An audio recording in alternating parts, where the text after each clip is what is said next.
नमस्कार। YouTube के अपने चैनल अंतर्दृष्टि में मैं अनिल गुप्ता आपका स्वागत करता हूं।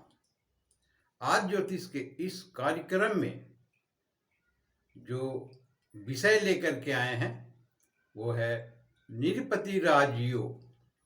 निरपति अर्थात श्रेष्ठतम। राजयोग में कुछ राजयोग हैं जो श्रेष्ठ में गिनती आते हैं, उच्च स्तरीय। तो उसी प्रकार के ये निरपति राजयोग है। राजयोग राजा तुल्य, जैसा कि जानते हैं आप। इन्हें धन ध्यान नाम सब कुछ प्राप्त होते हैं।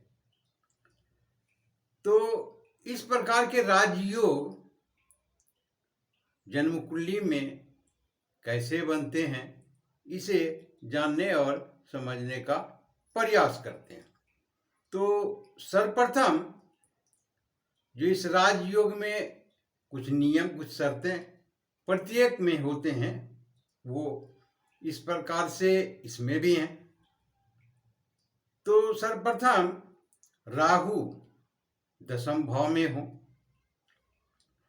और शनि 11वें भाव में अर्थात आय भाव में होनी चाहिए। और तीसरा ये है कि भाग्य भाव के स्वामी भाग्येश की दृष्टि इन दोनों पर ही पड़नी चाहिए। यहाँ पर कुछ कठिनाइयाँ उत्पन्न होगी, समझने वाली बात है, इसे ध्यान से समझेंगे। और इसमें एक विशेष जो है वो लग्नेश ऐसे ग्रहों के साथ हो जो नीच के राशि में बैठे हुए। तो इस प्रकार की यदि जन्म कुंडली में स्थितियां होगी तो ये निरपति राजयोग बने। अब हम जन्म कुंडली में किस प्रकार से ये योग बन रहे हैं, इसे देखने और समझने का प्रयास करते हैं। तो सर्वप्रथम यदि हम 10वें भाव में राहु को दें, 11वें भाव में शनि, अब ये हमें देखना है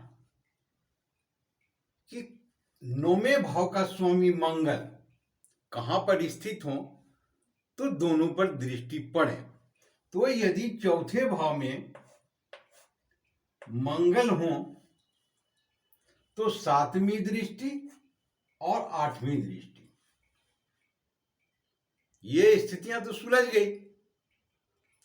अब आगे ये देखना है कि लग्नेश किस भाव में होंगे और वहां नीच के राशि, नीच के ग्रह उस राशि में होनी चाहिए, उसे देखो।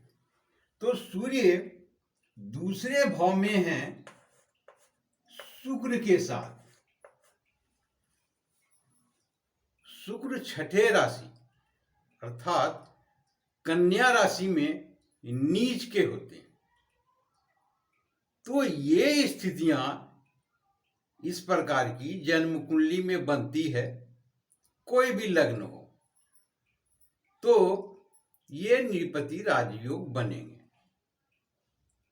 तो ये एक राजयोग का एक छोटा सा वीडियो था। आशा करता हूं आपने पूर्ण रूप से देखा होगा।